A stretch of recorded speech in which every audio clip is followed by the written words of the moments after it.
Olá, meus amigos. Hoje eu queria fazer uma reflexão em relação ao Evangelho, né? O que é o Evangelho? O que significa o Evangelho? Por que Jesus ele mandou pregar o Evangelho? Né? E por que ele mandou pregar o Evangelho do Reino? Ele disse: ide e pregai o Evangelho do Reino. Então, o que significa Evangelho? Evangelho é boa notícia. Né? No grego, é euangelion. Então, eu é bom. Angelion, mensagem. Né? Mensagem no sentido de notícia, né? De informação. Né? O mensageiro ele levava uma notícia, ele levava uma informação. Então, a mensagem que Deus colocou em Jesus Cristo, né? Para que Jesus trouxesse à terra. Então, qual que é essa boa notícia? Né? A notícia do reino. Né? E o que é esse reino? Né? O reino que foi estabelecido na terra. Então, a primeira mensagem de Jesus é: o reino chegou, é chegado o reino dos céus. Né? Então, o que aconteceu? Nós estávamos sob o domínio de um outro reino. Né? Nós éramos escravos, né, dentro de um outro reino que se estabeleceu sobre a terra com, vamos dizer assim, com o consentimento, né, do nosso pai Adão. Então Adão consentiu, Adão tinha o domínio, tinha a autoridade, tinha o poder e ele deu ao diabo. Então isso é uma longa história. Vou me concentrar na recuperação desse domínio, desse reino. Então, quando Jesus estava para ser morto, né, foi preso, Pilatos perguntou para Jesus, né, logo tu és rei? Aí Jesus disse: eu para isso nasci e para isso vim ao mundo. Então, um rei, né, veio da parte de Deus e nasceu no nosso mundo. Né?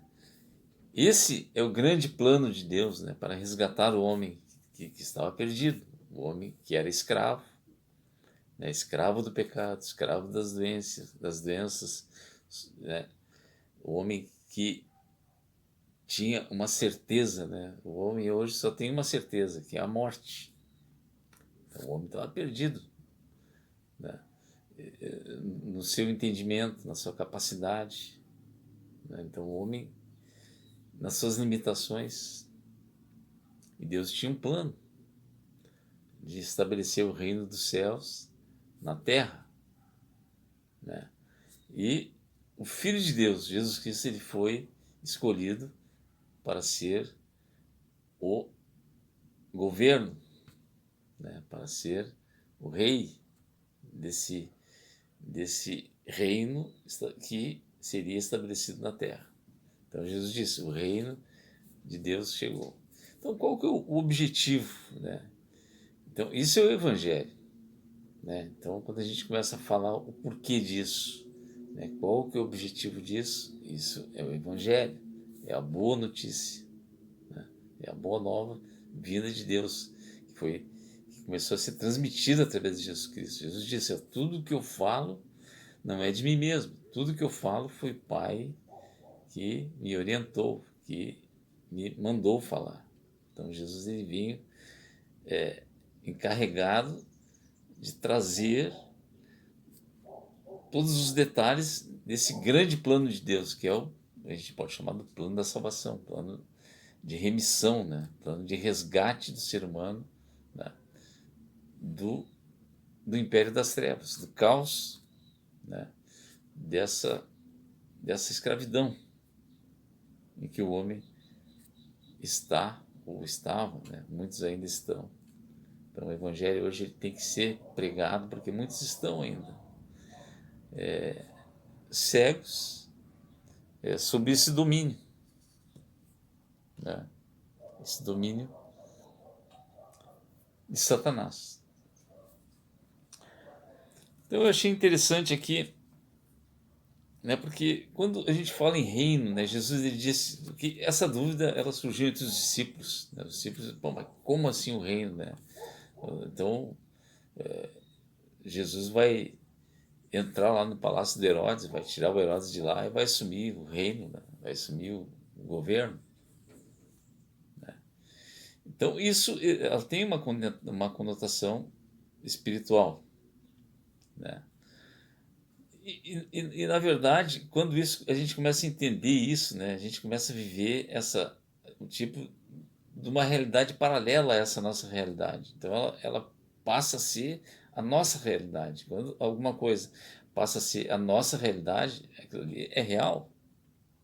Então o reino de Deus ele é real, mas é o nosso real, é a nossa realidade. Né? Quem vê de fora, ele diz, esse cara está maluco, né? Enlouquecendo. Né?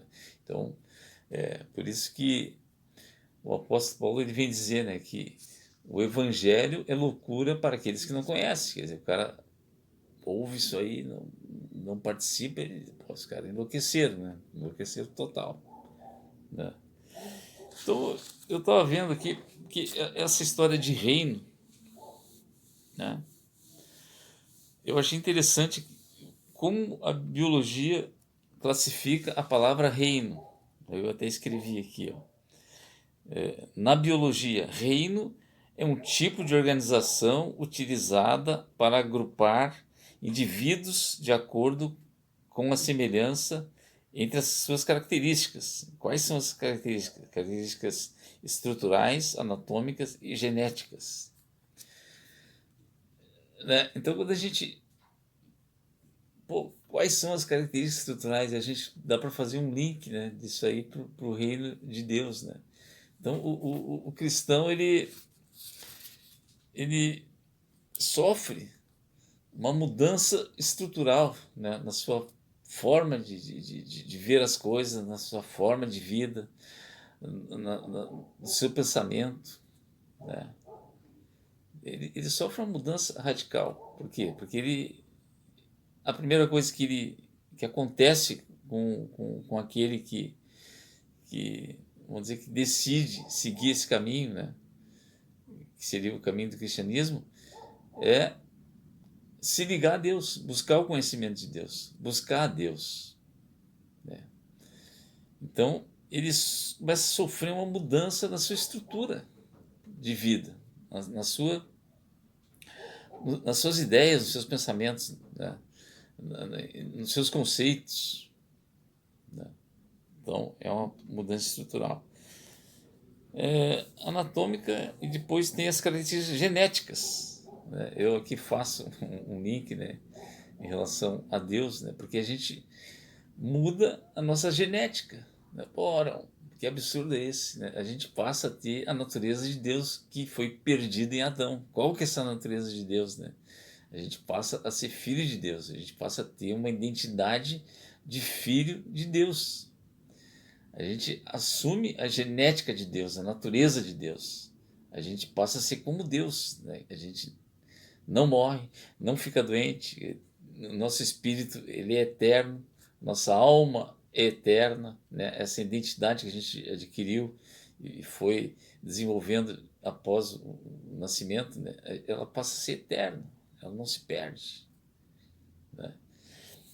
Então, quando nós somos resgatados, né, esse plano de Deus ele restaura a nossa natureza. Né? Nós passamos a viver num mundo, né, uma outra percepção, uma natureza que Deus planejou lá no início dos tempos, né, no princípio, né, que nós tivéssemos tudo aquilo, né, que Deus propôs em seu coração que a sua criação tivesse. Então é isso que eu quero passar para vocês. Um abraço.